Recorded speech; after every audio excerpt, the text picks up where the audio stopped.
Hello അസ്സലാമു അലൈക്കും. നമുക്ക് ഈ മഴക്കാലത്ത് നല്ല ടേസ്റ്റി ആയിട്ട് രസം ഉണ്ടെങ്കിൽ പിന്നെ ചോറിന് വേറെ ഒന്നും വേണ്ട കേട്ടോ. നല്ല ചൂട് ചോറും രസവും ഉണ്ടെങ്കിൽ നല്ല ഹെൽത്തിയാണ് കേട്ടോ ഈ രസം. അപ്പോൾ നമുക്ക് രസപ്പൗഡറൊന്നും ഇല്ലാതെ തന്നെ വീട്ടിൽ തന്നെ ഈസി ആയിട്ട് ഉണ്ടാക്കാൻ പറ്റുന്ന ഒരു റെസിപ്പിയാണിത്. അപ്പോൾ ഞാൻ ഒരു ചീനച്ചട്ടിയിലേക്ക് 2 തക്കാളി മിക്സിയിലിട്ടിട്ട് നല്ലോണം ഉടച്ചെടുത്തിട്ടുണ്ട്. കൈ കൊണ്ട് ഉടച്ചാലും മതി കേട്ടോ. പിന്നെ അതിലേക്ക് പുളിവെള്ളവും ആവശ്യത്തിനുള്ള വെള്ളവും കൂടി ഒഴിച്ചെടുക്കുക.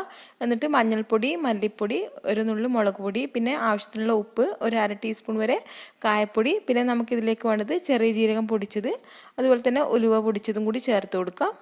പിന്നെ നമുക്ക് കുറച്ച് കുരുമുളക് പൊടി, പച്ചമുളക്, നല്ലോണം ചതച്ച വെളുത്തുള്ളി, കുറച്ച് മല്ലിയിലയും അതുപോലെ തന്നെ കറിവേപ്പിലയും കൂടി ഇട്ട് നല്ലോണം ഒന്ന് മിക്സ് ചെയ്തിട്ട് ഏകദേശം ഒരു 10-15 മിനിറ്റ് വരെ നല്ലോണം തിളപ്പിച്ചെടുക്കുക.